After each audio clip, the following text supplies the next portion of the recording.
Kilala ang Bohol dahil sa mga nagagandang white sand beaches, chocolate hills, mga extreme adventures, at idamay mo pa ang mga cute na mga tertiaries. Kaya naman halika't samahan nyo kami na explore ang Bohol. Ayan, andito na kami sa Bohol.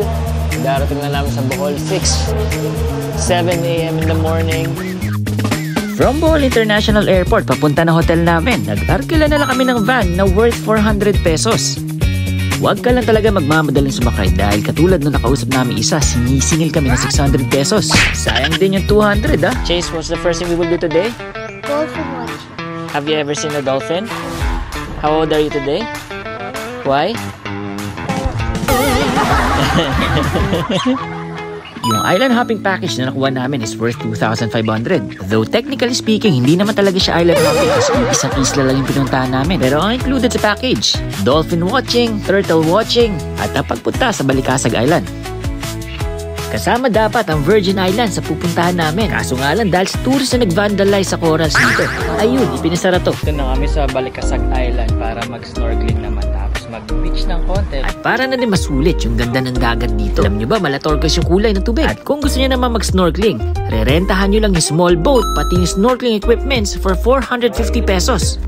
Kung gusto mo naman na may underwater shots at wala kang dalang GoPro, pwede kang rumenta sa kanila sa halagang 1,000 pesos.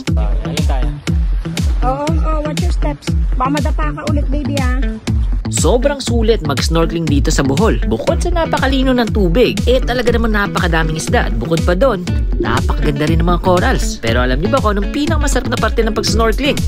Itong paghahanap sa mga pawikan. Bukod saan challenging, pag nakita na sila, mapapawaw ka talaga. Ngayon naman, from island hopping to land tour naman tayo. Yan, ngayon nandito kami nag-ATV sa I Love Graham ATV. Ayun, kitang-kita chocolate hills! Hey!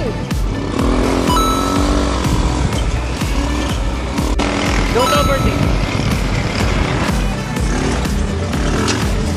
Ayan, chocolate hills. Chocolate hills. Andito na kami.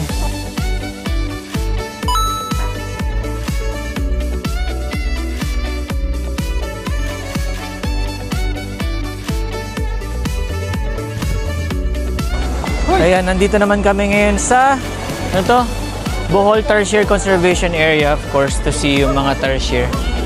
Ayan, tara, pasok tayo.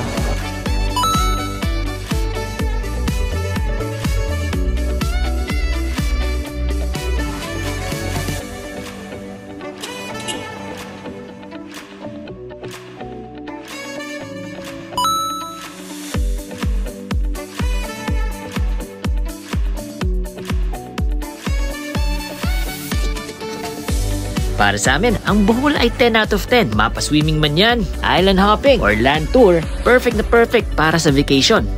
So paano, hanggang dito na lang muna. See you sa next video. Ciao!